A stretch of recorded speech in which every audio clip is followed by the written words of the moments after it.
The new CEO told me I was too old and needed to step aside for fresh blood. What he didn't know was that I owned 60% of the company he thought he was running. By the time I finished speaking, half his management team was updating their resumes, and the other half was begging to keep their jobs. Before we jump back in, tell us where you're tuning in from, and if this story touches you, make sure you're subscribed, because tomorrow I've saved something extra special for you. I should have seen the warning signs the moment Marcus Thornfield walked into our Seattle headquarters that gray October morning. His designer suit probably cost more than most of our employees made in a month, and his smile had that practiced quality of someone who'd perfected the art of looking sincere while calculating profit margins. At 58, I'd been with Cascade Technologies long enough to recognize ambition when it strutted through our glass doors, but I'd never encountered the particular brand of arrogance that Marcus brought with him. My name is Eleanor Chen, though everyone at the company had called me Ellie for the past 23 years. I'd started as a junior software developer fresh out of the University of Washington, back when our office was 3 cramped rooms above a coffee shop in Pioneer Square, and our biggest client was a local accounting firm that needed help digitizing their filing system. Those were different times, when innovation meant staying up until 3 in the morning debugging code and celebrating breakthroughs with pizza and cheap beer. Now Cascade Technologies occupied 4 floors of a gleaming tower overlooking Elliott Bay, with satellite offices in Portland, San Francisco, and Austin. We'd grown from that scrappy startup into a major player in enterprise software solutions, with annual revenues pushing $200 million. But growth, I'd learned, sometimes attracted the wrong kind of attention from the wrong kind of people. Marcus had been brought in by the board of directors as part of what they called a strategic restructuring initiative. The previous CEO, David Morrison, had built the company alongside the original founders, but had decided to step down to spend more time with his family. David was old school, the kind of leader who knew every employee's name and remembered their kids' birthdays. Under his leadership, we'd maintained what everyone agreed was a unique company culture, one that valued experience alongside innovation, where seasoned developers worked alongside fresh graduates in an atmosphere of mutual respect. That culture began to shift the moment Marcus took over the corner office. His first company-wide meeting should have been my warning. He stood at the front of our main conference room, his PowerPoint presentation already loaded with buzzwords like synergy, optimization, and disruptive innovation. The slide that caught my attention, though, was titled Workforce Revitalization Strategy. Even from my seat in the back row, I could see what was coming. The technology sector moves at lightning speed, Marcus announced, his voice carrying that particular confidence that comes with an MBA from Wharton and a track record of corporate acquisitions. To stay competitive, we need fresh perspectives, cutting-edge thinking, and the kind of energy that can only come from digital natives who've grown up breathing this industry. I glanced around the room at my colleagues, many of whom had been with the company for over a decade. Sarah Kim, our head of quality assurance, had been instrumental in developing our flagship security protocols. Robert Martinez from Systems Architecture had designed the infrastructure that allowed us to scale from a regional player to a national presence. Jennifer Walsh in project management had successfully overseen the integration of 3 major acquisitions without losing a single client. All of them were over 40. All of them were suddenly looking uncomfortable. Marcus continued his presentation, talking about the need to attract millennial and Gen Z talent, about creating a workplace that reflected the demographic of our user base, about ensuring that our development teams had the cultural fluency to create products for the modern market. Everything he said sounded reasonable on the surface, but there was an undercurrent that made my stomach tighten with each slide. Change is never easy, he said, advancing to a slide about performance optimization and workforce efficiency. But companies that fail to evolve get left behind. We're going to make some difficult decisions over the next few months, but I'm confident that the team we build will be stronger, more agile, and more innovative than ever before. After the meeting, I lingered in the hallway, watching my colleagues file past with expressions ranging from confused to worried. Sarah caught my eye and shook her head slightly. She'd been in tech long enough to recognize corporate speak when she heard it. "What do you think that was really about?" asked Jennifer, falling into step beside me as we walked back toward our respective offices. "I think," I said carefully, "that we just got told we're too old without anyone actually saying the words. The changes started small, the way they always do when someone wants to avoid the appearance of discrimination. Marcus instituted what he called innovation workshops, where teams would be encouraged to brainstorm disruptive solutions to industry challenges. Participation wasn't mandatory, he emphasized, but the sessions were scheduled during times when employees with families would find it difficult to attend. Evening meetings, weekend brainstorming sessions, early morning strategy discussions that started before most school-age children were even awake. I watched as younger employees eagerly signed up for these sessions, seeing them as opportunities to showcase their creativity and dedication. Meanwhile, experienced team members like Sarah, who needed to pick up her daughter from daycare, and Robert, who coached his son's soccer team on weekends, found themselves gradually excluded from what Marcus positioned as the company's most important strategic initiatives. The messaging was subtle but consistent. Innovation required availability. Dedication meant flexibility. The future belonged to those willing to sacrifice everything for the company's success. It was a philosophy that systematically favored young single employees over those with family obligations or personal commitments outside of work. Within 6 weeks of Marcus taking over, the first round of layoffs was announced. They were presented as part of a strategic realignment, a necessary step to position the company for aggressive growth in emerging markets. The employees selected for termination were all over 50, all with significant tenure, and all with compensation packages that reflected their years of experience and contribution. "We're grateful for their service," Marcus announced during the company meeting, where the departures were revealed. "But we need to ensure that our resources are allocated toward building the team of the future." David Morrison, our former CEO, had always maintained an open-door policy. Any employee could schedule time to discuss concerns, ideas, or career development. Marcus implemented what he called structured communication protocols. Meetings had to be scheduled through his assistant, with a clear agenda submitted in advance. Casual conversations were discouraged in favor of formal reporting structures. The easy accessibility that had been one of Cascade's defining characteristics disappeared virtually overnight. I requested a meeting with Marcus 3 weeks after the first round of layoffs. His assistant, a recent college graduate named Ashley who seemed to worship Marcus with the fervor of someone who'd never worked for a bad boss, scheduled me for a 15-minute slot on a Thursday afternoon. Marcus's office had been completely redecorated since David's departure. Gone were the family photos, the collection of software industry awards, and the comfortable seating area where David used to hold informal discussions. In their place, Marcus had Preparing and narrating this story took us a lot of time, so if you are enjoying it, subscribe to our channel. It means a lot to us. Now, back to the story. Installed a minimalist workspace with a standing desk, abstract art, and a collection of business books arranged with the precision of a museum display. "Eleanor," he said, gesturing for me to sit in one of the uncomfortable metal chairs positioned across from his desk.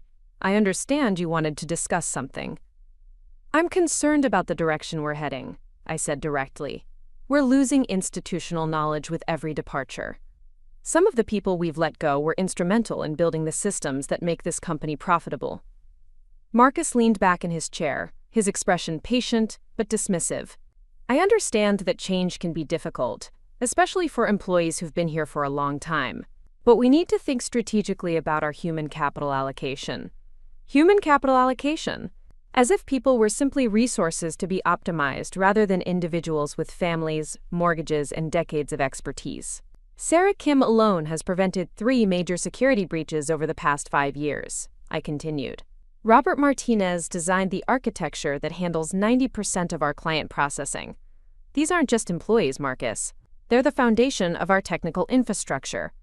"And I appreciate their contributions," Marcus replied smoothly. "But we need to ask ourselves whether maintaining expensive legacy resources is the best use of our budget when we could hire 3 recent graduates for the cost of 1 senior developer. legacy resources. The phrase hit me like a physical blow. These were people who had built their careers at Cascade, who had contributed to every major success the company had achieved, and Marcus was reducing them to line items on a budget spreadsheet. Experience has value, I said, working to keep my voice level. There are things you can only learn by working through multiple technology cycles, by seeing how decisions made today affect outcomes 5 years down the road. Marcus's smile was the kind that didn't reach his eyes. Eleanor, I'm going to be frank with you. The technology industry is changing rapidly. What mattered 5 years ago might not be relevant today. We need people who understand social media integration, mobile-first development, cloud-native architecture. We need developers who think in terms of microservices and containerization, not monolithic applications. I've been working with cloud architecture since before it was called cloud architecture, I said. I was implementing distributed systems when most of your recent hires were in middle school. And that experience is valuable, he said in a tone that suggested it wasn't. But we also need to consider cultural fit. We're building a dynamic, fast-paced environment. We need team members who can keep up with late-night coding sessions, weekend hackathons, and the kind of intensive collaboration that drives breakthrough innovation. There it was. The implication that older employees couldn't keep up, couldn't adapt, couldn't contribute to the high-energy environment he was trying to create. Never mind that I'd pulled more all-nighters debugging critical systems than most of his recent hires had even heard about. Never mind that I'd been part of teams that had solved problems these new developers couldn't even conceptualize. I think you're making a mistake, I said finally. You're prioritizing enthusiasm over expertise, and that's going to cost the company in ways you can't anticipate. Marcus stood up, signaling the end of our meeting. I appreciate your perspective, Eleanor. Really, I do. But this is the direction we're moving.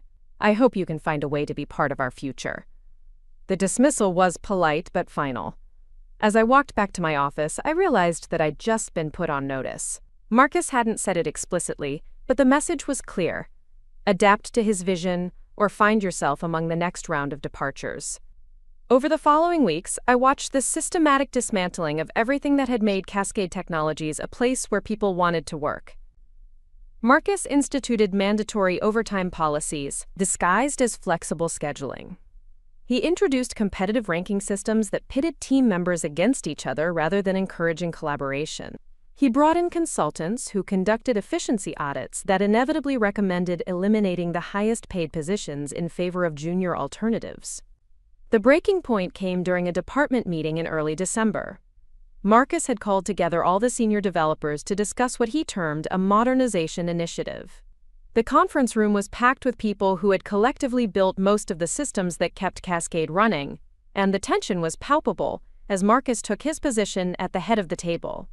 I've been doing a comprehensive review of our development practices, he began, pulling up a presentation that I immediately recognized as trouble. And I've identified several areas where we can improve efficiency and innovation. The slides that followed were a systematic critique of everything our team had built over the past decade. Legacy code that needed to be rewritten, outdated development practices that were slowing down delivery, architecture decisions that weren't aligned with modern best practices. Each criticism was technically accurate in isolation, but collectively they painted a picture of a development team that was hopelessly behind the times. The solution, Marcus continued, is a comprehensive modernization effort. We're going to rebuild our core systems from the ground up, using cutting-edge frameworks and development methodologies. Robert Martinez raised his hand. Marcus, some of these systems handle millions of transactions daily. A complete rewrite would take years and introduce massive risks to our operations. Which is why we're going to approach this strategically, Marcus replied. We're going to bring in a team of specialist developers, people who live and breathe modern development practices. This team will work alongside our existing developers to ensure knowledge transfer while implementing the new architecture. Sarah Kim leaned forward. Are you talking about contractors? Because our systems require deep institutional knowledge that takes months to develop. Not contractors, Marcus said with a smile that made my blood run cold. New hires. We're going to be adding 12 new developers over the next 6 months. All with cutting-edge skills in the technologies we need to embrace. The math was simple and brutal. 12 new developers, all requiring competitive salaries and benefits. The budget for those positions had to come from somewhere, and Marcus had already made it clear where he intended to find the money. "Where exactly do you plan to put 12 new developers?" I asked. "Our current teams are already at capacity." "That's an excellent question, Eleanor," Marcus said, and I could hear the satisfaction in his voice. "We're going to be restructuring our development organization to create a more streamlined and efficient structure." He advanced to the next slide, which showed an organizational chart that was missing about half the names currently in the room. My stomach dropped as I realized what I was looking at. Effective January 1st, we'll be implementing a new team structure focused on agile development and rapid iteration. This structure will emphasize flexibility, innovation, and the kind of dynamic thinking that's essential in today's competitive environment. Jennifer Walsh stared at the chart. "Marcus, this shows only 6 senior developers remaining. We currently have 14. "Correct," Marcus said without a trace of discomfort. "We'll be right-sizing our senior positions to focus on oversight and mentoring, while the bulk of our development work will be handled by our new team members." Right-sizing. Corporate euphemism for firing people but making it sound like a strategic decision rather than cost-cutting. "You're talking about eliminating half our senior development staff," Robert said, his voice tight with controlled anger. "These are people who understand our systems better than anyone." "I understand."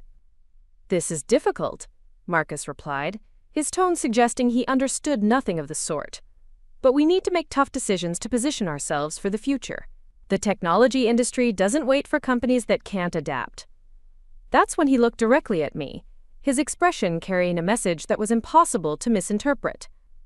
"This company needs young energy," he said, his voice carrying throughout the silent conference room. "We need developers who think differently, who approach problems with fresh perspectives, who can work with the intensity and creativity that drives real innovation. We need people who are hungry, who are willing to do whatever it takes to succeed."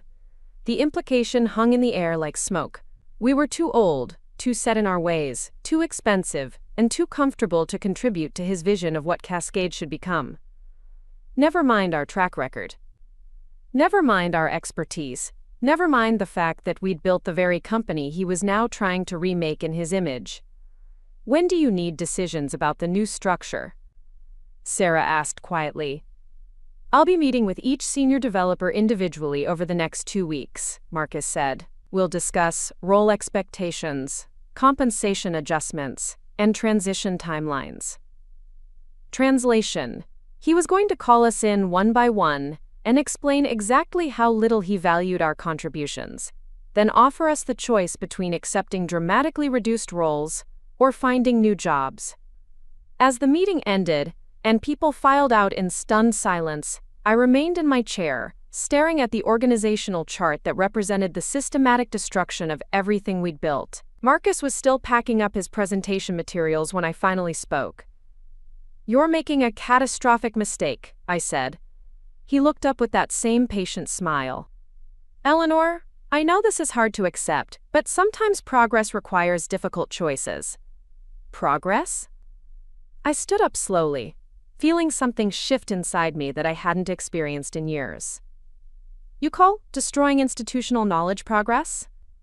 You call eliminating the people who actually understand how this company works progress?" "I call adapting to market realities progress," Marcus replied, his tone becoming slightly cooler. "Eleanor, I'm going to be direct with you. Your meeting is scheduled for tomorrow afternoon. I suggest you use the time between now and then to think carefully about whether you want to be part of our future or whether you'd prefer to explore other opportunities." The threat was barely veiled. Accept whatever diminished role he offered, or join the growing list of former Cascade employees who'd been deemed too old and too expensive for his vision of the company. I walked back to my office in a daze, past cubicles where younger employees were already buzzing with excitement about the promised new hires and the modernization initiative. They saw opportunity where I saw destruction, advancement where I saw the systematic elimination of everything that had made Cascade Technologies successful. That evening, I sat in my home office overlooking Lake Washington, surrounded by awards and commendations from my 23 years with the company. Employee of the Year 2018, Technical Innovation Award 2020, Leadership Excellence Recognition 2022. 2 decades of contributions reduced obstacles in Marcus Thornfield's path to creating his ideal workforce. But as I sat there reviewing the organizational chart and thinking about Marcus's ultimatum, something began to crystallize in my mind. There were things about Cascade Technologies that Marcus didn't know, documents he'd never seen, decisions that had been made long before he arrived that would fundamentally change his understanding of who held the real power in this situation. Tomorrow's meeting was going to be very different from what Marcus expected. And by the time I finished explaining the true structure of Cascade Technologies, his plans for workforce revitalization were going to need some serious revision. The next afternoon, I walked into Marcus Thornfield's office carrying a folder that contained documents he'd never bothered to review during his transition into the CEO role.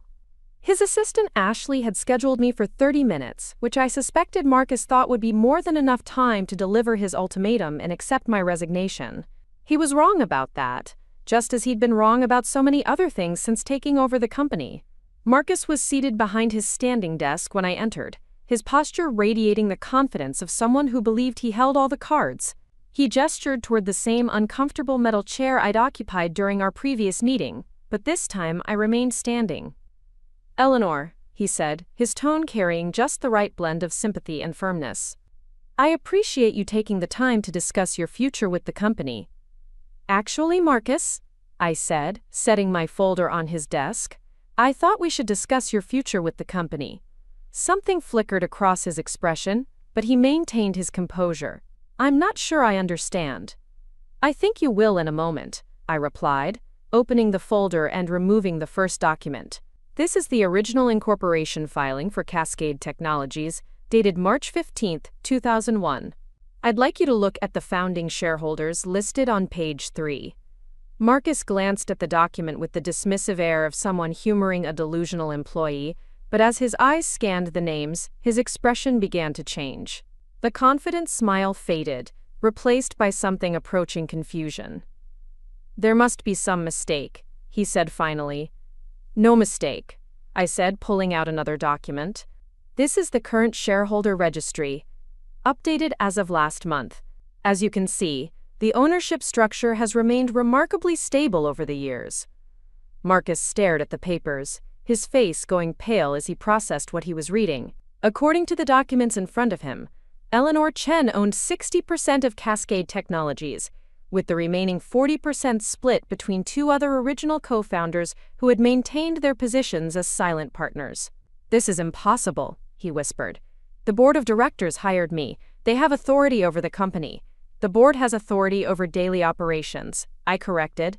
"But major decisions, including leadership changes and strategic direction, require approval from shareholders holding more than 50% of the company." That would be me. I pulled out a third document, this one bearing the letterhead of the law firm that had handled Cascade's corporate structure since the beginning.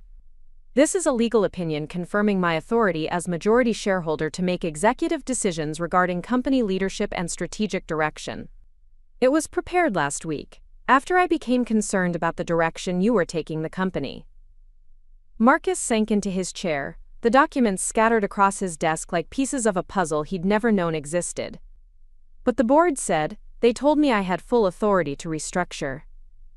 "The board," I said patiently, "was operating under the assumption that I would continue to remain a silent partner, as I have for the past 23 years. They weren't wrong to hire you, Marcus. David Morrison recommended you personally, and your credentials are impressive. But they failed to inform you about the ownership structure, and you failed to do your due diligence before beginning your restructuring plans."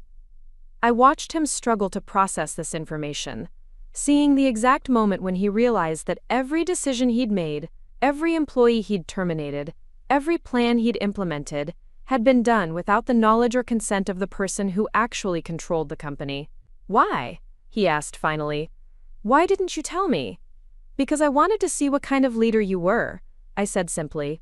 "I wanted to understand your vision for the company, your management style, and your values. I needed to know whether you were someone I could trust with the day-to-day operations of a company I had helped build from nothing." The silence stretched between us as Marcus absorbed the implications of what I was telling him.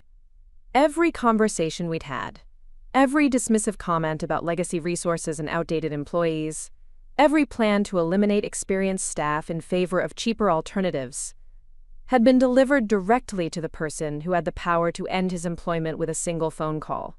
"What happens now?" he asked, his voice barely above a whisper.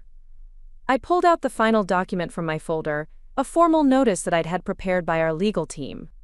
"Now you have a choice, Marcus. You can resign from your position as CEO, effective immediately, with a generous severance package and a positive reference for your next opportunity.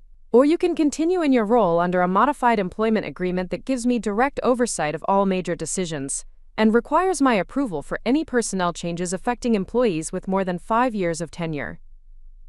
Marcus stared at the resignation letter, his hands trembling slightly as he reached for it. "This is because of the restructuring plans? This is because you demonstrated a fundamental misunderstanding of what makes Cascade Technologies successful," I said. "You saw experienced employees as expensive liabilities rather than valuable assets. You prioritized cost-cutting over institutional knowledge. And you did it all, while assuming that you had the authority to destroy what others had spent decades building." I moved to the window, looking out at the Seattle skyline, where Cascade Technologies had grown from a 3-person startup into a major player in the enterprise software market. "Do you know what our client retention rate was when David Morrison ran this company? 97%. Do you know why?" Marcus shook his head, still staring at the resignation letter. "Because our clients trusted us to understand their businesses, to solve their problems, and to maintain the systems that kept their operations running smoothly. That trust was built by people like Sarah Kim, who spent 5 years working with Pacific Northwest Bank to design their security protocols. By people like Robert Martinez, who personally managed the system integration when Cascade acquired Morrison's 3 largest competitors. By people like Jennifer Walsh, who has never missed a project deadline in 12 years. I turned back to face Marcus, seeing him clearly for the first time since he'd walked into our headquarters 2 months ago. "You looked at those people and saw obstacles to your vision of a young, dynamic workforce. I look at them and see the foundation of everything Cascade has achieved." Marcus finally found his voice. "What about innovation? What about staying competitive in a changing market?" "Innovation doesn't require eliminating experience, Marcus. It requires combining fresh perspectives with institutional knowledge. The best teams I've ever worked with included both recent graduates with cutting-edge technical skills and veterans who understood how to implement those skills in ways that actually solved business problems." I reached for the resignation letter, holding it between us. "You have until 5 o'clock today to make your decision. If you choose to resign, I'll make sure you leave with your reputation intact and resources to find your next opportunity. If you choose to stay under the modified agreement, you'll have the chance to learn what collaborative leadership actually looks like." Marcus looked up at me with something approaching desperation. "And if I stay, what happens to my restructuring plans?" "Your restructuring plans are terminated, effective immediately," I said without hesitation.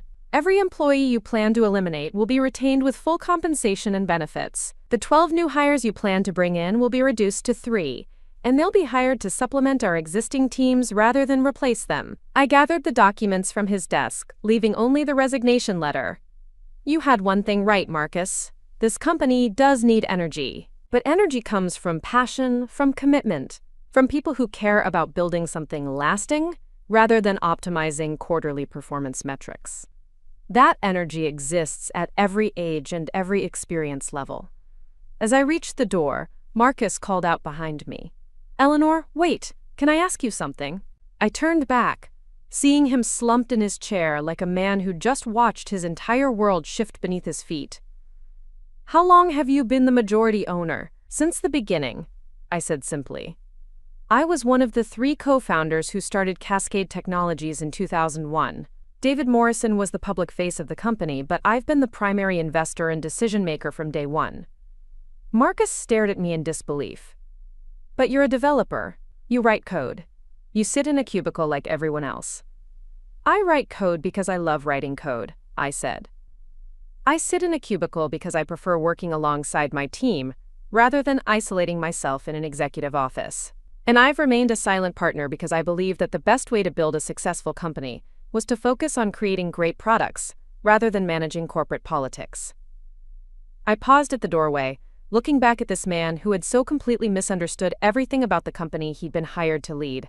The decision is yours, Marcus, but I should mention that if you choose to resign, I'll be announcing your departure to the company as a mutual decision to pursue different strategic directions. If you choose to stay under the modified agreement, I'll be announcing my role as majority shareholder and my intention to take a more active role in company operations. The implications were clear: resign quietly and maintain his professional reputation, or stay and have everyone learn that he'd spent 2 months systematically antagonizing the person who actually owned the company. At 4:30 that afternoon, Marcus Thornfield submitted his resignation as CEO of Cascade Technologies. By 5 o'clock, I was sitting in the main conference room with the same senior developers who had listened to his modernization presentation just 24 hours earlier. The mood in the room was dramatically different from our meeting the previous day. Where there had been tension and anxiety, now there was confusion and cautious hope. Word had already begun to spread that Marcus was leaving, but no one understood why or what it meant for the restructuring plans. I know you all have questions, I began, looking around the table at colleagues who had been my teammates for years but had no idea they'd been working alongside the company's owner. And I'm going to answer all of them. But first I need to tell you something that I probably should have shared a long time ago. I stood up, feeling the weight of 23 years of secrecy lifting from my shoulders. My name is Eleanor Chen, and I'm the majority owner of Cascade Technologies. I founded this company in 2001, along with David Morrison and Rebecca Torres, and I've been the primary investor and decision-maker since the beginning. The silence that followed was absolute. Sarah Kim's mouth fell open. Robert Martinez looked like he'd been hit with a brick. Jennifer Walsh just stared at me with an expression of complete bewilderment. I know this is a shock, I continued, and I know you're wondering why I never told you. The truth is, I preferred working as part of the team rather than being seen as the boss. I wanted to earn your respect through my contributions, not through my title. Robert finally found his voice. You're saying you own the company? You've been our colleague for 20 years, and you actually own the company? 60% of it, I confirmed. Rebecca Torres owns 20% and remains involved as a silent partner. David Morrison owned 20% until he sold his shares back to me when he retired. Sarah leaned forward. Does this mean the restructuring plans are canceled? Completely canceled, I said firmly. No one is being laid off. No one is being demoted. No one is being asked to accept reduced compensation or responsibilities.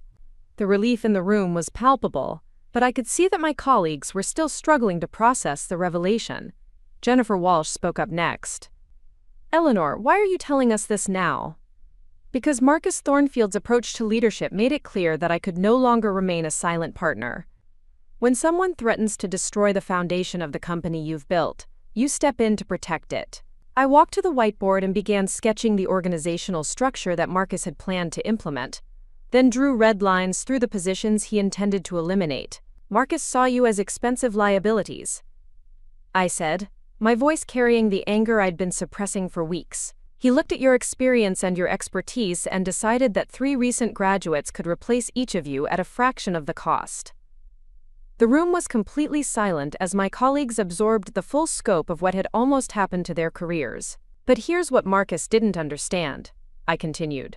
Sarah, your security protocols have prevented an estimated $4 million in potential losses from cyber attacks over the past 3 years. Robert, your architecture designs have enabled us to scale our operations by 300% without proportional increases in infrastructure costs. Jennifer, your project management has consistently delivered software ahead of schedule and under budget, giving us a competitive advantage that our clients specifically request when renewing contracts. I turned back to face the room, seeing my colleagues with fresh eyes after months of watching Marcus systematically devalue their contributions. You're not liabilities. You're the reason Cascade Technologies is successful. You're the reason our clients trust us. You're the reason we've maintained profitability even during economic downturns when our competitors were struggling. Robert cleared his throat. What happens now? With Marcus gone, who's going to run the company? I am, I said simply. I'm going to step into the CEO role on an interim basis while we search for someone who understands that experience and innovation work best when they're combined, rather than positioned as competing priorities. Sarah raised her hand tentatively. Eleanor, can I ask you something personal? Of course. Why did you stay in development? If you owned the company, why didn't you move into management years ago? It was a question I'd been expecting, and one that got to the heart of why I'd structured my career the way I had. Because I love writing code, I said honestly. I love solving technical problems. I love the satisfaction of building systems that work elegantly and efficiently. Management was never the goal for me. Building great software was the goal. I moved back to my seat at the table, feeling more comfortable in that familiar environment than I ever had in Marcus's sterile office. But I also love this company and the people who work here. And when someone threatens either one of those things, I'll do whatever it takes to protect them. Jennifer leaned back in her chair, shaking her head in amazement. 23 years. You've been here for 23 years and none of us knew. David knew, obviously, and Rebecca has always been involved in major decisions. But otherwise, yes. I preferred it that way. What about the board of directors? Robert asked. Do they know? They're gonna find out tomorrow morning, I said with a slight smile. I've called an emergency board meeting for 9 a.m. to discuss the leadership transition and to clarify the ownership structure for any board members who may have forgotten about it. The implications of that statement weren't lost on anyone in the room. The board of directors had hired Marcus and given him authority to restructure the company without consulting the majority shareholder. Tomorrow's meeting was going to be very uncomfortable for several people. I have one more question, Sarah said. The new hires Marcus planned to bring in. What happens to them? We'll still be hiring, I said, but 3 new developers instead of 12, and they'll be joining our teams as junior members, rather than replacing senior staff. We do need fresh perspectives and new skills, but we need them as additions to our expertise, not substitutions for it. As the meeting wound down and my colleagues prepared to return to their normal work, I felt a sense of relief that I hadn't experienced in months. The crisis was over. The company was safe. The people who had built Cascade Technologies alongside me would continue to be part of its future. But as I gathered my notes and prepared to return to what would no longer be just another cubicle, I realized that everything had changed. I was no longer Eleanor Chen, the senior developer. I was Eleanor Chen, the CEO, and that transition was going to require adjustments for everyone. The next 6 months would test whether I could successfully combine my technical expertise with the leadership responsibilities I'd avoided for so long. But for the first time since Marcus Thornfield had walked through our doors, I felt confident about the future of Cascade Technologies. We had survived the threat to our culture and our people. Now it was time to show the industry what a technology company could accomplish when it valued both innovation and experience, when it treated employees as assets rather than expenses, and when it was led by someone who understood that the best software is built by teams that respect and support each other. The revolution Marcus had planned for Cascade Technologies was over before it had really begun. The evolution I was planning would take much longer, but it would be built on the foundation of everything that had made us successful, rather than the destruction of everything we'd achieved. The board meeting the next morning was unlike anything I'd experienced in my 23 years at Cascade Technologies. I arrived early, settling into my usual seat at the far end of the polished conference table where I'd attended quarterly updates as a silent observer for over 2 decades. But today I wasn't there as Eleanor Chen, the senior developer. Today I was there as Eleanor Chen, the majority shareholder. And the documents in my briefcase would fundamentally alter how these 7 board members understood their role in the company. Patricia Hendricks, the board chair, called the meeting to order at precisely 9 o'clock. She was a formidable woman in her early 60s who had built her reputation managing corporate restructurings for technology companies throughout the Pacific Northwest. Next to her sat Thomas Chen, no relation despite the shared surname, who represented the investment fund that had provided growth capital during our expansion into the California market. The other board members included legal counsel, financial advisors, and industry veterans who had guided Cascade through various challenges over the years. Thank you all for accommodating this emergency session, Patricia began, her voice carrying the authority of someone accustomed to controlling corporate boardrooms. As you're aware, Marcus Thornfield submitted his resignation yesterday afternoon, effective immediately. We need to discuss succession planning and determine our next steps for company leadership. She paused, glancing around the table with the expression of someone preparing to deliver unwelcome news. Marcus cited philosophical differences with company direction as his reason for departing. While this is certainly unexpected, we need to move quickly to ensure operational continuity. I waited as Patricia outlined the board's preliminary thoughts about interim leadership and the search process for a permanent replacement. They discussed Marcus's restructuring plans, which several board members seemed to view favorably despite the abrupt leadership change. Thomas Chen particularly emphasized the need to continue the workforce optimization initiatives that Marcus had begun. The technology sector is becoming increasingly competitive, Thomas said, consulting notes from his previous conversations with Marcus.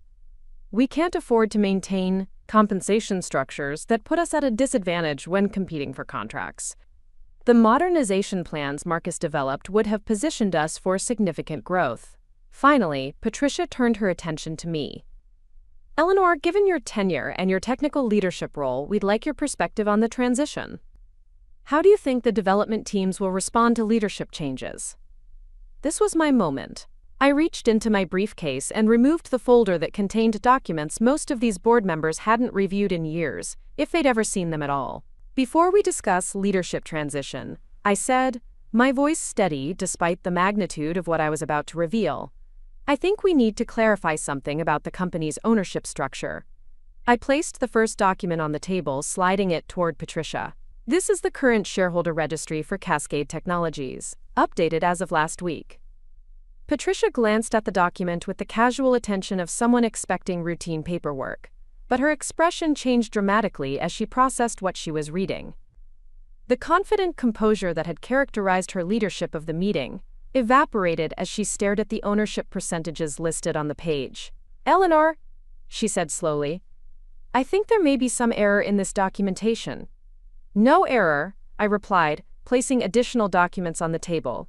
These are the original incorporation filings from 2001, the partnership agreements that establish the ownership structure, and the legal opinions confirming my authority as majority shareholder. The silence that followed was unlike anything I'd ever experienced in a corporate setting. Thomas Chen reached for the documents with trembling hands, his face pale as he scanned the legal language that confirmed what Patricia had just read.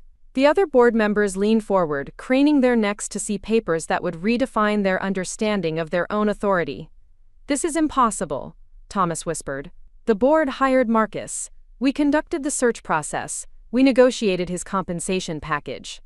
The board has authority over operational decisions, I said calmly. But major strategic changes, including leadership appointments and structural reorganizations, require approval from shareholders holding more than 50% of the company.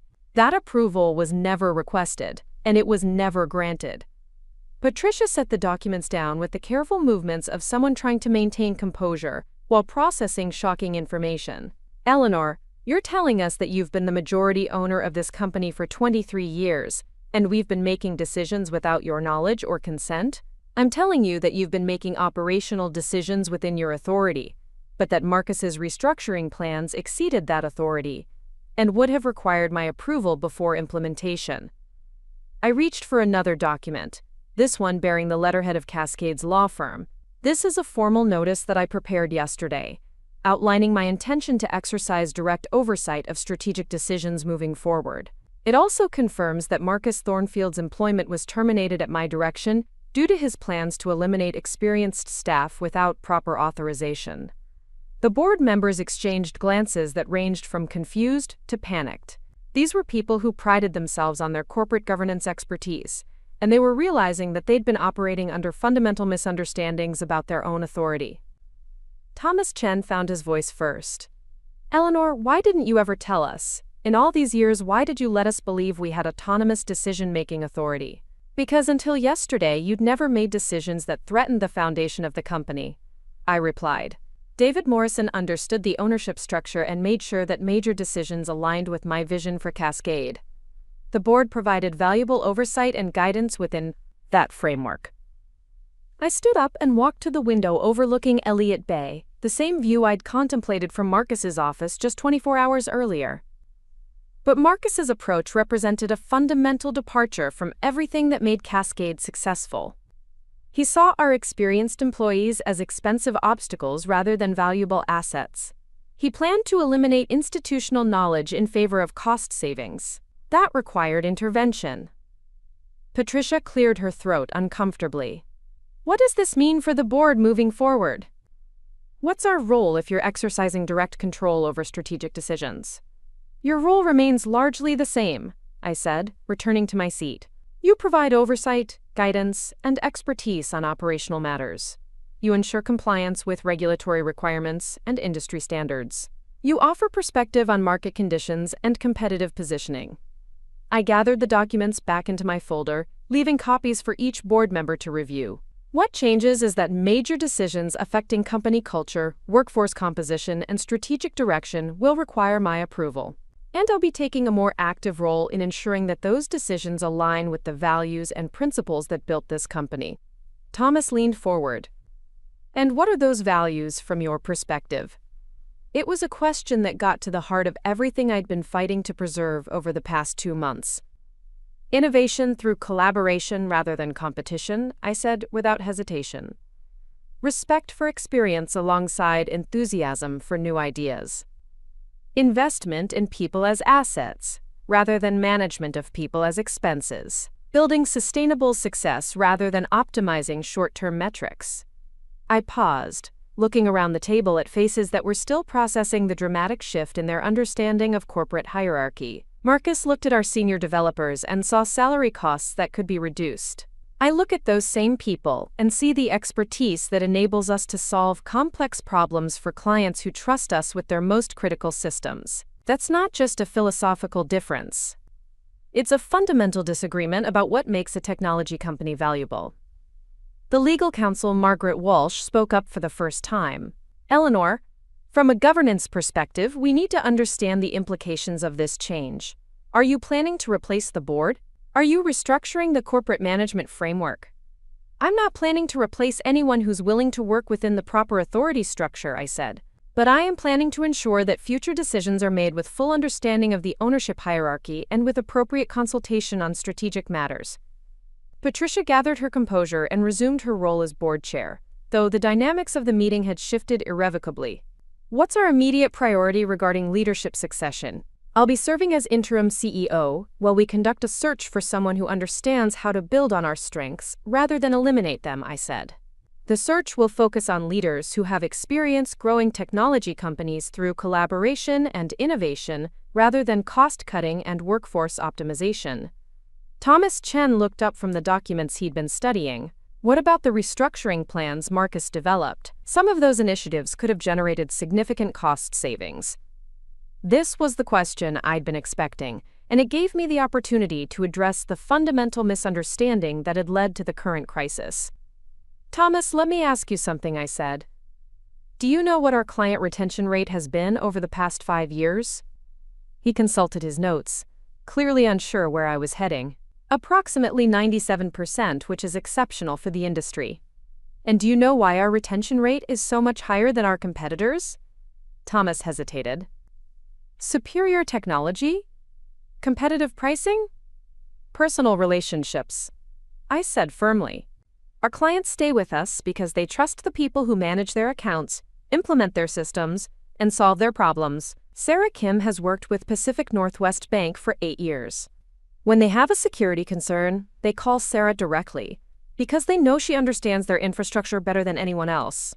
I pulled out my laptop and opened a presentation I'd prepared during the sleepless hours after Marcus's resignation. Robert Martinez personally managed the integration when Cascade acquired Morrison Industries 3 years ago. That acquisition brought us 4 major clients and $12 million in annual revenue. Those clients stayed with us specifically because Robert convinced them that their systems would be maintained by people who understood their business requirements. The board members studied the client relationship data I was displaying, seeing for the first time the direct connection between employee tenure and revenue retention. Marcus's restructuring would have eliminated both Sarah and Robert, along with 6 other senior staff members who manage relationships worth a combined $42 million in annual revenue.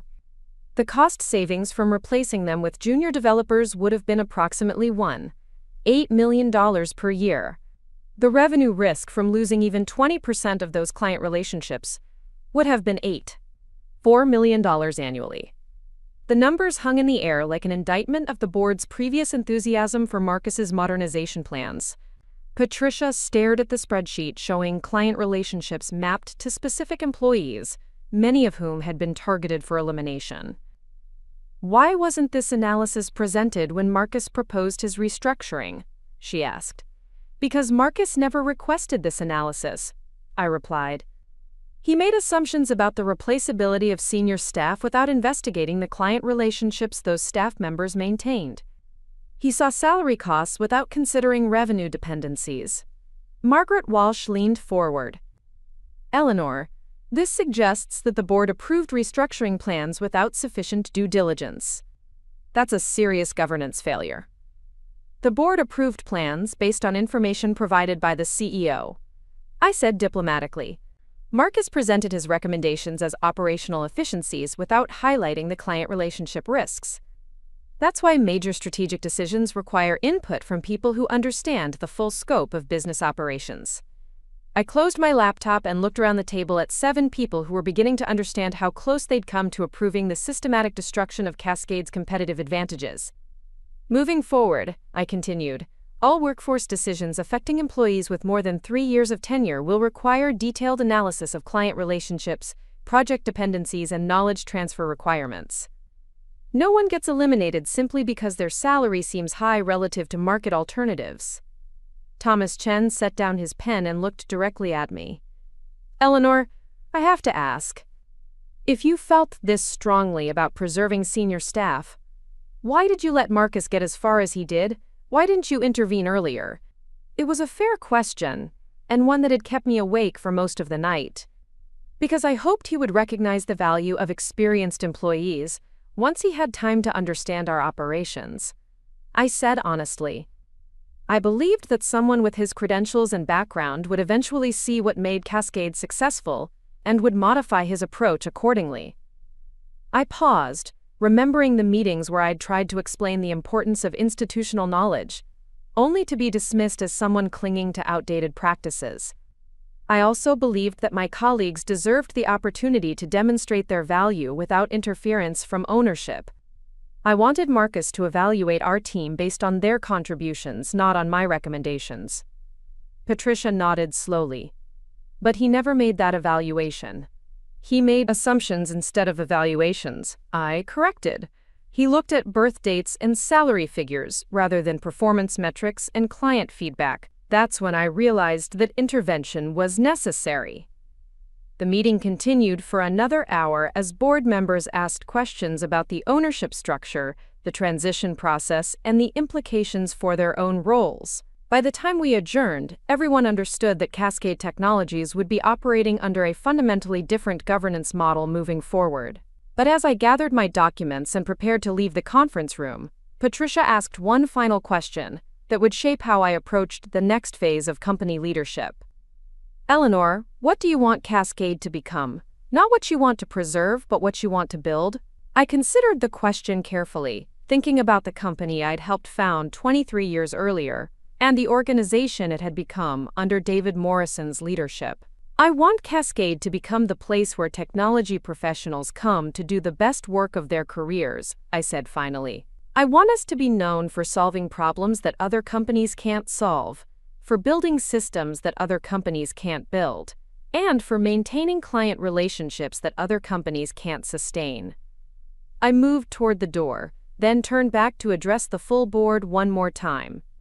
"And I want us to prove that you don't have to choose between innovation and experience, between growth and stability, between profitability and treating people with respect. The best technology companies do all of those things simultaneously." As I left the boardroom and walked back to the development floor, I realized that the easy part was over. Revealing my ownership and stopping Marcus's destructuring had been dramatic but straightforward. Building the kind of company I just described to the board would require sustained effort, careful planning, and the kind of collaborative leadership I'd been avoiding for 2 decades. The afternoon brought a steady stream of visitors to my cubicle as word spread throughout the company about the leadership change in my new role. Some colleagues were excited about the possibilities that lay ahead. Others were confused about how our working relationships would change, now that they knew I was their ultimate boss rather than their peer. Sarah Kim was among the first to stop by, settling into the empty chair beside my desk with the comfortable familiarity of a 20-year friendship. "So," she said without preamble, "you've been the secret owner of the company this entire time, and none of us had any idea." "That's accurate," I replied, continuing to review the personnel files that Marcus had flagged for termination. "And you let Marcus treat you like any other employee, even when he was basically telling you that you were too old and too expensive to contribute to the company you actually own." "Also accurate." Sarah shook her head in amazement. "Eleanor, I have to ask, what was it like, sitting in those meetings, while he explained why people like us needed to be replaced?" I set down the files and considered her question. "Infuriating," I said honestly, "but also educational. I learned things about Marcus's leadership style and decision-making process that I never would have discovered if he'd known about the ownership structure." Such as his willingness to make major decisions based on incomplete information. His tendency to dismiss concerns from people he perceives as having less authority. His assumption that cost-cutting and innovation are the same thing. I pulled out the organizational chart that Marcus had presented just 2 days earlier, the one that showed half our senior development positions eliminated. If I'd revealed my ownership immediately, Marcus would have told me what he thought I wanted to hear. By maintaining my cover, I got to see what he actually believed about building successful technology teams. Sarah studied the chart, shaking her head at the scope of the planned eliminations. "Do you think he would have changed his approach if you'd tried to work with him differently?" "I tried to work with him," I reminded her. "I requested meetings. I explained the value of institutional knowledge. I provided examples of how experienced employees contributed to client relationships and project success. He dismissed every concern as resistance to change." I reached for another document, this one showing the client relationship analysis I'd presented to the board that morning. Marcus saw our team as interchangeable resources rather than individual professionals with unique expertise in relationships. That's not a perspective that changes easily, especially when it's reinforced by business school theories about workforce optimization. Jennifer Walsh appeared at my cubicle entrance, holding a cup of coffee and wearing an expression of barely contained excitement. "Eleanor," she said, settling into another chair, "I just heard about the board meeting. Is it true that you basically fired Marcus and took over as CEO?" "Marcus resigned," I corrected, "and I'm serving as interim CEO while we search for permanent leadership." "But you could stay in the role permanently if you wanted to?" It was a question I'd been asking myself since Marcus's departure. Did I want to transition from technical contributor to corporate executive? Did I want to trade coding and problem-solving for meetings and strategic planning? "I could," I said carefully, "but I'm not sure that's the best use of my skills or the best decision for the company." Sarah leaned forward. "What do you mean?" "I became majority owner because I wanted to build great software and create an environment where other people could build great software too. Running a $200 million company requires different skills than writing elegant code or designing efficient systems." I gestured toward the executive offices where Marcus had spent his brief tenure. David Morrison was a natural leader who understood how to inspire people and coordinate complex organizational efforts. Marcus was a strategic thinker who understood market dynamics and growth optimization. I'm a technical problem solver who understands how to build systems that work reliably and efficiently. Jennifer raised an eyebrow. "You're saying you don't think you can learn management skills?" "I'm saying I need to be honest about where I can add the most value," I replied. "Maybe that's as CEO. Maybe it's as Chief Technology Officer working with a CEO who shares our values. Maybe it's in some hybrid role that doesn't exist yet." The conversation was interrupted by Robert Martinez, who approached with the kind of nervous energy that suggested important news. "Eleanor," he said, "I just got off a call with Microsoft. They want to discuss a potential partnership for cloud infrastructure development. The project scope is bigger than anything we've handled before." I looked up from the personnel files, immediately interested. "How much bigger?" 18-month timeline, $40 million budget, Integration with their enterprise platform suite. They specifically requested Cascade because of our track record with complex system integrations. Sarah whistled softly. That's huge. That's company-changing, huge. It's also exactly the kind of opportunity that requires our most experienced people, I said, understanding immediately why Robert had brought this directly to me. Microsoft doesn't hand out $40 million contracts to companies that can't demonstrate deep expertise and proven delivery capabilities. Jennifer nodded. If Marcus had eliminated half our senior staff, we never would have qualified for consideration. Which raises an interesting question, Robert said. Do we tell Microsoft about the leadership transition? Do we explain that the team they want to work with is still intact? I considered the implications. Microsoft's decision to approach Cascade was based on our reputation and our demonstrated capabilities. They trusted us to handle complex integration work because they knew our team had successfully managed similar projects for other enterprise clients. We tell them that Cascade remains committed to the same quality standards and technical expertise that made us attractive partners in the first place, I said. We emphasize that our core development team is stable and that our approach to client relationships hasn't changed. I turned to my computer and began pulling up project histories and team assignments. Robert, I want you to prepare a presentation that shows exactly which team members would be involved in the Microsoft project and what their track record is on similar initiatives. Make it clear that these are people with deep experience in enterprise integration work. Are you thinking about this as a way to demonstrate the value of our senior staff? Sarah asked. I'm thinking about this as an opportunity to show what Cascade can accomplish when we focus on building capabilities rather than cutting costs, I replied. If we can successfully deliver a $40 million project for Microsoft, it validates everything I've been saying about the importance of experience and institutional knowledge. Jennifer leaned back in her chair. It also gives you credibility as CEO. Successfully managing a project of that scope while transitioning leadership would be a pretty impressive achievement. The observation was accurate, though I hadn't been thinking about the project in terms of my own leadership credentials.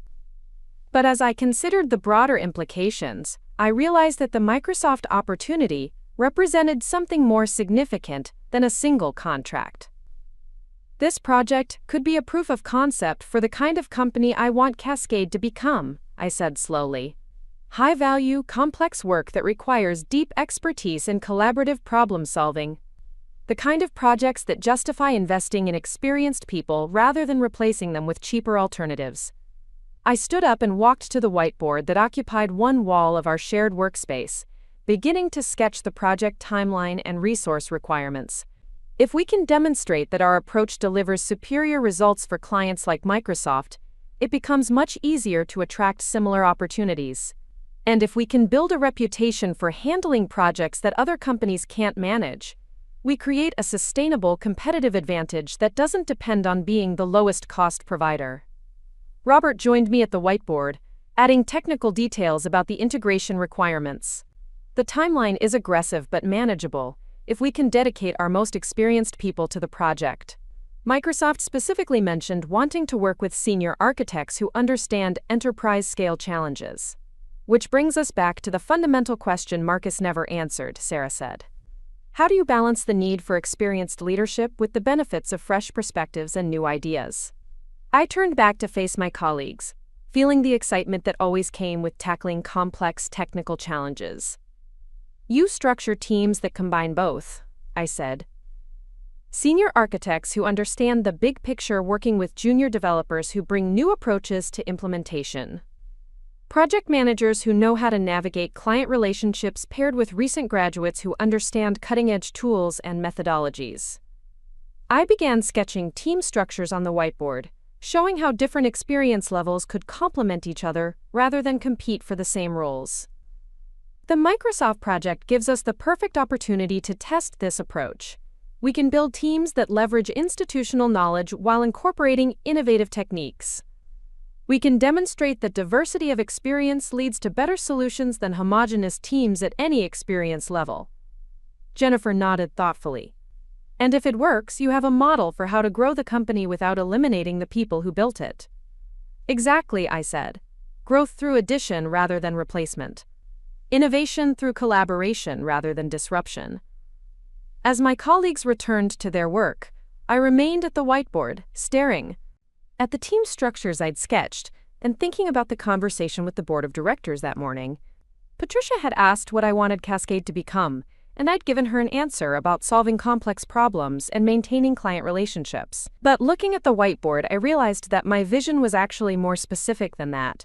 I wanted Cascade to become proof that technology companies could succeed by valuing people rather than viewing them as interchangeable resources. I wanted us to demonstrate that the best innovation came from combining experience with enthusiasm, not from choosing one over the other. The Microsoft project would be our first opportunity to test that theory on a scale that would attract industry attention. If we could successfully deliver a $40 million integration, while maintaining our collaborative culture and our commitment to employee development, it would validate everything I'd been fighting to preserve. But success would require more than just good intentions and technical expertise. It would require the kind of leadership skills I'd been avoiding for 23 years. The ability to coordinate complex teams and manage competing priorities while maintaining the values that made Cascade worth preserving. As I gathered my notes and prepared to spend the evening reviewing project requirements and team capabilities, I realized that I was no longer just the majority owner of Cascade Technologies. I was no longer just the interim CEO appointed to clean up Marcus Thornfield's mistakes. I was becoming the leader of a company that would either prove that experience and innovation could coexist, or that would serve as another example of why the technology industry valued youth over wisdom. The next 18 months would determine not just the success of the Microsoft project, but the future of every employee who had trusted me to protect what we'd built together. The revolution Marcus had planned was over. The evolution I was planning was just beginning. 18 months later, I stood in the main conference room of Cascade Technologies, watching our team present the final deliverables of the Microsoft integration project to a room full of executives who had flown in from Redmond specifically to witness what they were calling a breakthrough in enterprise cloud architecture. The presentation was being led by Sarah Kim and Robert Martinez, with contributions from 3 junior developers who had been hired specifically for this project and had grown into invaluable team members under their mentorship. The transformation hadn't been immediate or easy.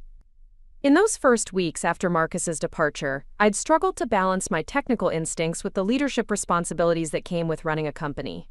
There were moments when I questioned whether I should have remained in the background, hiring another CEO, and returning to my comfortable role as a senior developer. But watching Sarah explain the security protocols she'd designed for Microsoft's enterprise clients, seeing the confidence in her voice as she fielded complex technical questions from some of the industry's most demanding executives, I knew that every difficult decision had been worth making.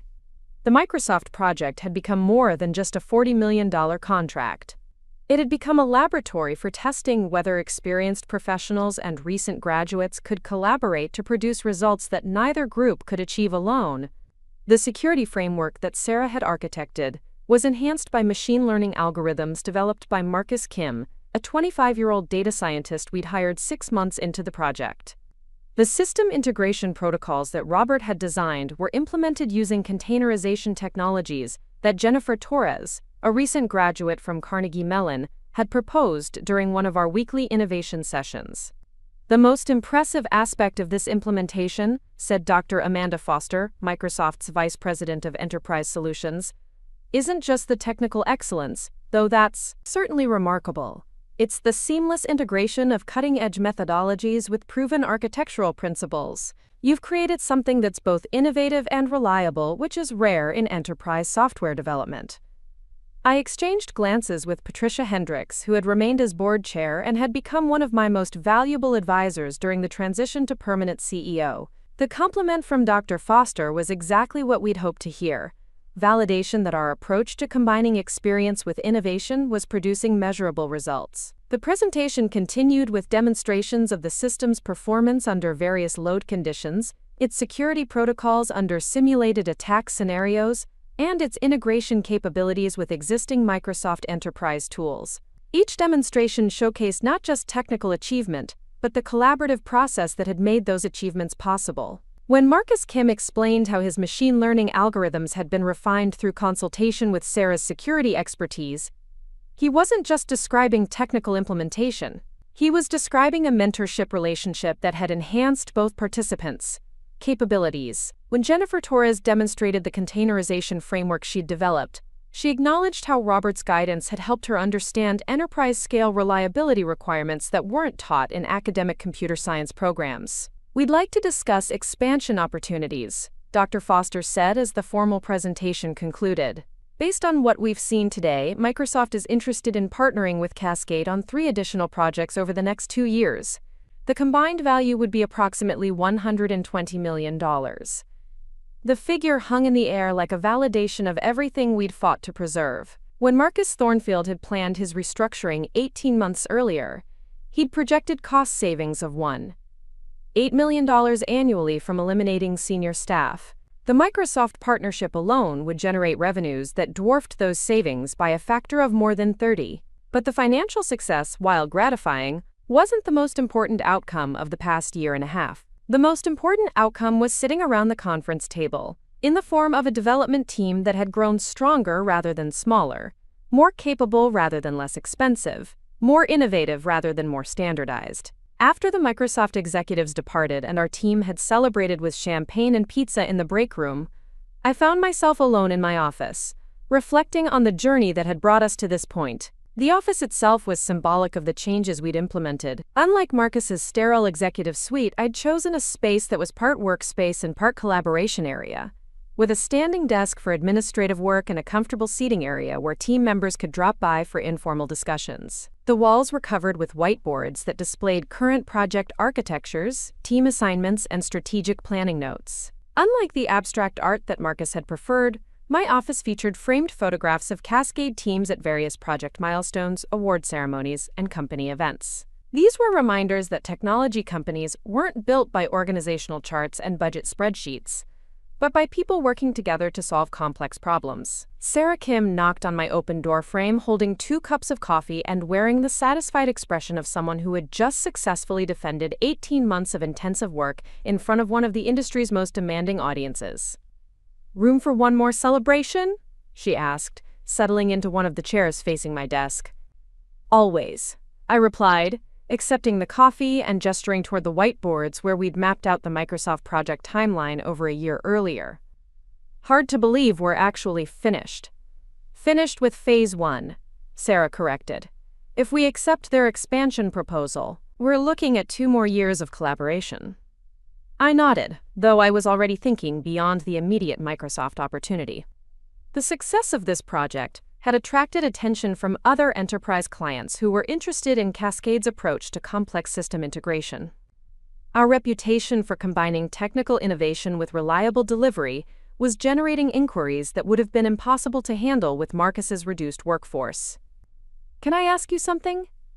Sarah said, settling back in her chair with the comfortable familiarity of a colleague who had become a close advisor over the past 18 months. "Of course. Do you ever regret not revealing your ownership earlier? Do you wonder what might have happened if you'd intervened before Marcus got as far as he did?" It was a question I'd been asking myself regularly, particularly during the more challenging moments of the transition period. There had been weeks when learning to balance technical leadership with corporate management had felt overwhelming, when I'd questioned whether I was the right person to guide Cascade's growth. "I regret that people had to endure months of uncertainty and disrespect," I said honestly. "I regret that Marcus's approach created anxiety and undermined morale for dedicated employees who didn't deserve that treatment."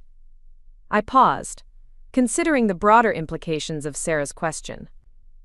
"But I don't regret the experience of seeing how someone with Marcus's background and perspective evaluated our team. It taught me things about leadership and organizational culture that I wouldn't have learned any other way." Sarah raised an eyebrow. "Such as?" "Such as the importance of making values explicit rather than assuming they're understood. David Morrison led the company for 15 years based on principles that everyone seemed to share, but those principles were never formally articulated or institutionalized. When Marcus arrived with different values, there was no framework for evaluating whether his approach aligned with Cascade's identity. I stood up and walked to one of the whiteboards, where I'd sketched out the cultural principles that now guided our hiring and promotion decisions. Collaboration over competition, innovation through diversity of experience, investment in people as long-term assets, sustainable growth over short-term optimization. Marcus wasn't necessarily wrong to focus on efficiency and cost management, I continued. Those are legitimate business concerns, but he approached them in ways that undermined the collaborative relationships and institutional knowledge that made efficiency possible in the first place. Sarah joined me at the whiteboard, studying the principles we'd developed through months of team discussions and strategic planning sessions. Do you think we would have been able to articulate these values if Marcus hadn't forced us to defend them? It was an insightful question that got to the heart of organizational development. Probably not, I admitted. When things are working well, it's easy to take the underlying culture for granted. Crisis forces clarity. I moved to the window overlooking Elliott Bay, where the late afternoon sun was reflecting off the water in patterns that reminded me of the code architectures I'd spent decades designing. The Microsoft project succeeded because we had a clear vision of what we were trying to prove. We weren't just delivering a technical solution. We were demonstrating that collaborative teams produce better results than hierarchical teams, that experience and innovation enhance each other rather than competing. Sarah nodded thoughtfully. And now we have the track record to support that philosophy when we hire our next batch of team members. The hiring process had indeed been transformed by our experience with the Microsoft project. Instead of Marcus's focus on individual credentials and cost optimization, we now evaluated candidates based on their ability to contribute to collaborative problem-solving and their willingness to both mentor and learn from colleagues at different experience levels.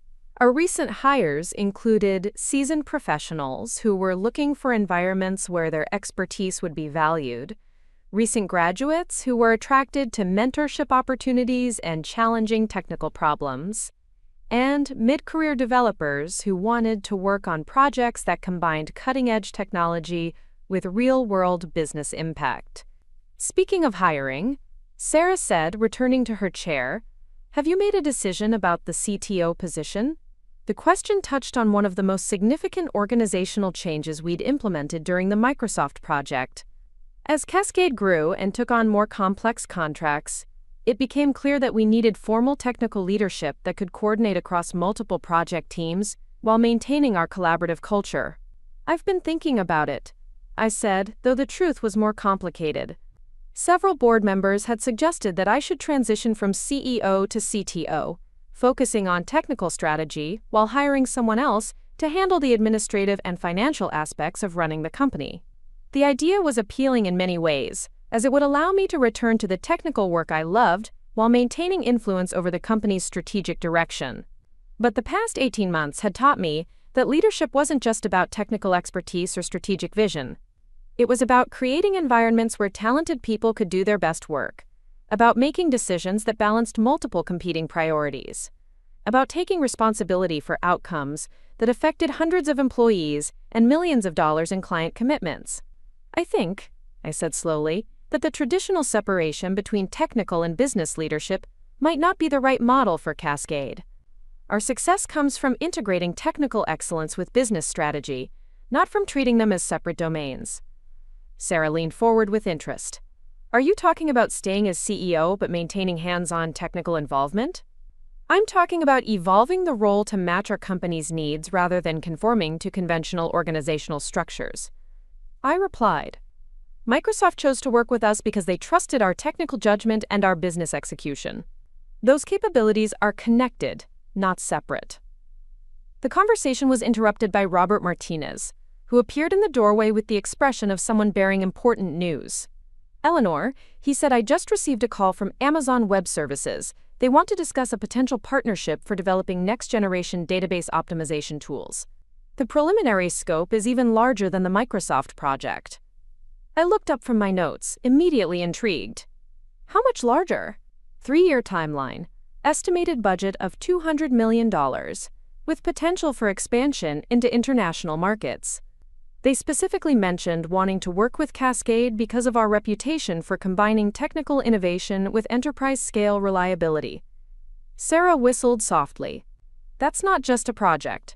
That's a transformation of the entire company.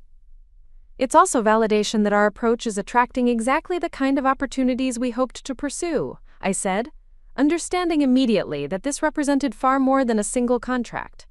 I moved back to the whiteboard and began sketching the resource requirements that a project of this scope would demand. Robert, do we have the team capacity to handle something this significant while maintaining our existing commitments?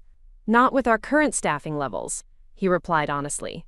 We'd need to expand by approximately 40% over the next year, with careful attention to maintaining our collaborative culture and technical standards.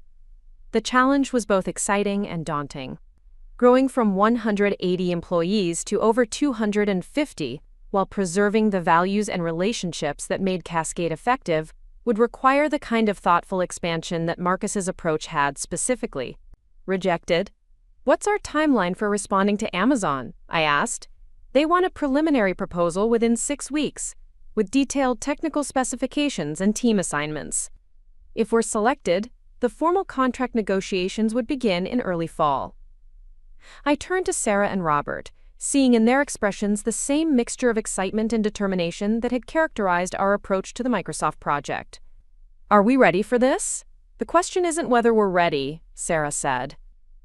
The question is whether we can grow responsibly while maintaining the standards that attracted Amazon's attention in the first place. It was exactly the right framing for the challenge ahead. Success wouldn't be measured simply by winning the contract or delivering the technical requirements. Success would be measured by our ability to scale our collaborative approach, to integrate new team members without diluting our culture, and to demonstrate that technology companies could grow through investment in people rather than optimization of resources. Over the following weeks, we developed a comprehensive expansion plan that addressed not just the technical requirements of the Amazon project, but the organizational and cultural challenges of rapid growth. We created mentorship programs that paired experienced developers with new hires. We established technical standards that ensured consistency across project teams while encouraging innovation within those frameworks. We designed compensation structures that rewarded both individual excellence and collaborative contribution. Most importantly, we institutionalized the decision-making processes that had evolved during the Microsoft project. Major technical decisions required input from both senior architects and implementation teams. Hiring decisions emphasized cultural fit alongside technical capabilities. Project assignments balanced skill development opportunities with delivery requirements. The Amazon proposal became a comprehensive demonstration of everything we'd learned about building effective technology teams.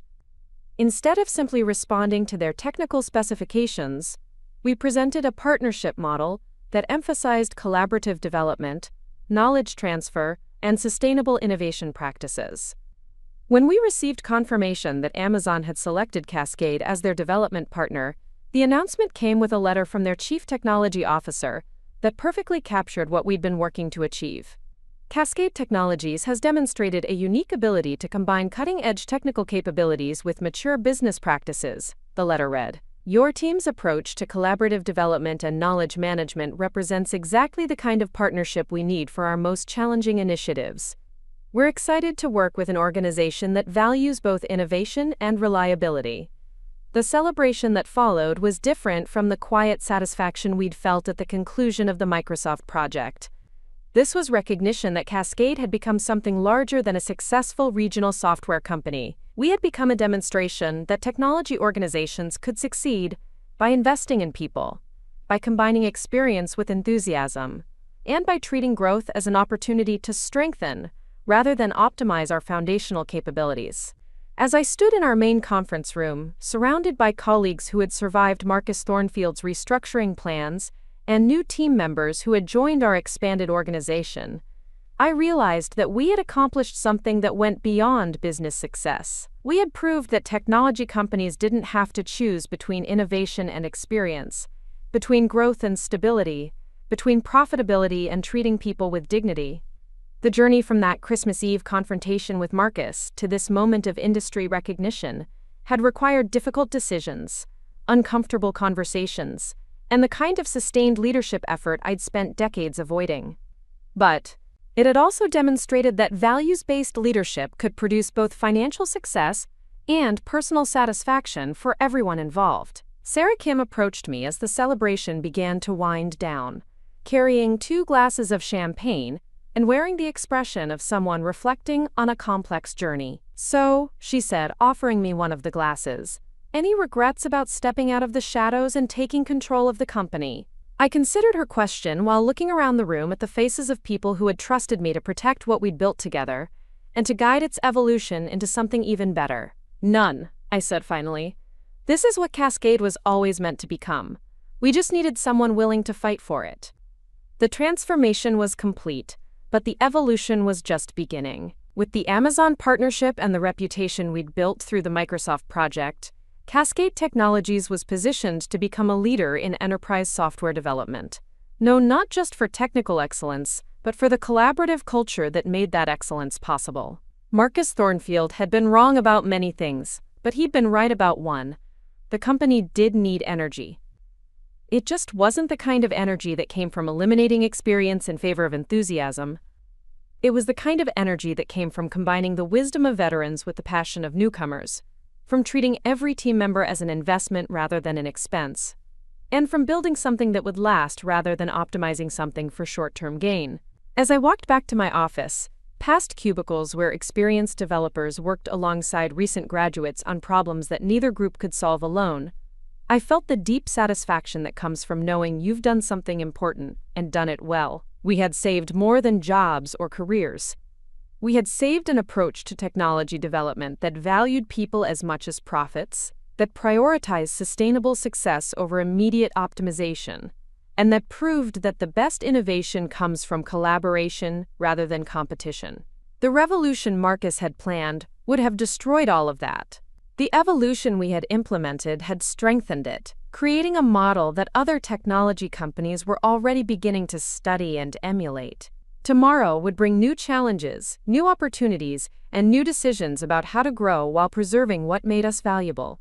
But tonight I was content to know that Cascade Technologies had become proof that experience and innovation could coexist, that growth and stability could enhance each other, and that treating people with respect was not just morally right but strategically smart. The future belonged to companies that understood those lessons, and Cascade Technologies was ready to lead the way. Up next, you've got 2 more standout stories right on your screen.